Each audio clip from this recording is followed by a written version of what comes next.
60,000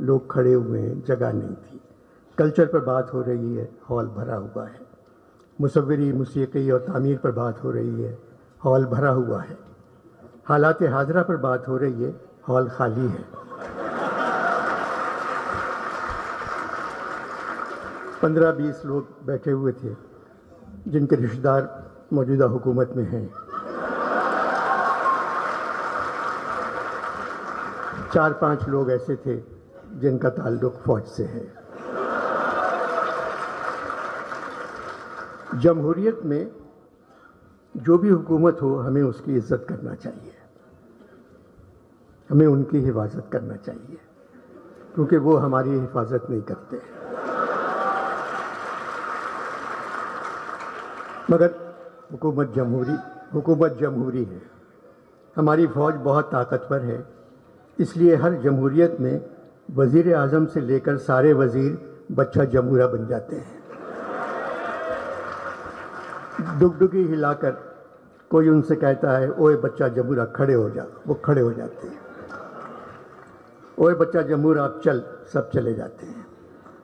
بچہ جمہورہ کا تماشا ہم سڑکوں پر 75 سال سے دیکھ رہے ہیں۔ ایک آدمی کے ہاتھ میں ڈگڈگی، ایک بندر پر چادر پڑی ہوئی، ڈگڈگی بجانے والا اس سے جو کہتا ہے بندر وہی کرتا ہے۔ ایک تھیوری ہے کہ انسان پہلے بندر تھا، مگر نئی تھیوری یہ ہے پاکستان میں جمہوری حکومت میں انسان سے بندر بن جاتا ہے۔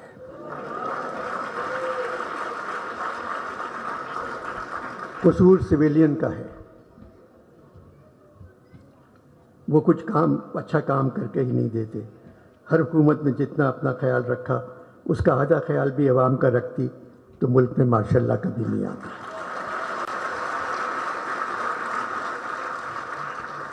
75 برسوں میں فوج نے تقریباً 35 برس ہم پر حکومت کی ہے۔ 35 برس تو یوں ہی کہہ گیا، 75 برسوں میں تقریباً 74 برس فوج نے ہم پر حکومت کی ہے، آج بھی کر رہی ہے۔ اس میں فوج سے کہیں زیادہ ہمارا قصور ہے۔ فوج ہماری ضرورت ہے، مگر جمہوری دور میں نہ جانے کیوں ہم فوج کی ضرورت بن جاتے ہیں۔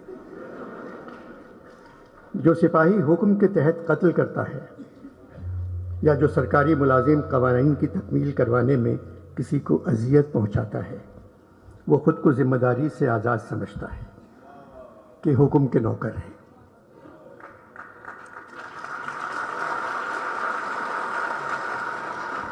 وہ کہتا ہے قانون ہم نے تو نہیں بنایا، وہ یہ بھول جاتا ہے کہ ہر عمل ایک عمل کرنے والے کی طرف لوٹتا ہے اور ان کا عمل بھی انہی کی طرف لوٹے گا۔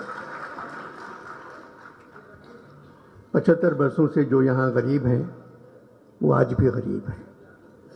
دادا غریب، باپ غریب، بیٹا غریب، پوتا غریب، نہ پیسہ، نہ تعلیم، نہ گھر، نہ کوئی مستقبل۔ ان کا کوئی حق نہیں، صرف ایک حق ہے، اگر غلطی سے کہیں الیکشن ہو جائے تو ان پہ ووٹ ڈالنا فرض ہے۔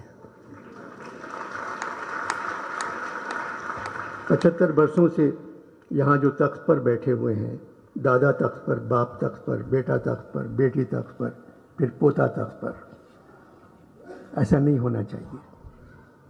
بہترین لوگ یقین سے محروم ہیں، جبکہ بدترین لوگ پرجوش وارفتگی سے بھرپور ہیں۔ احمد شاہ صاحب نے مجھے یہاں سنجیدہ گفتگو کرنے کے لیے نہیں بلایا تھا، مگر دل نہ ہنسنے کو چاہ رہا ہے نہ ہنسانے کو۔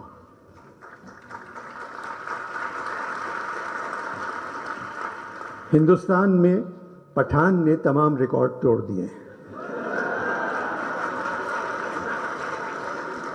تاریخی کامیابی، پاکستان میں پٹھان پر ایف آئی آر کا ٹولہ۔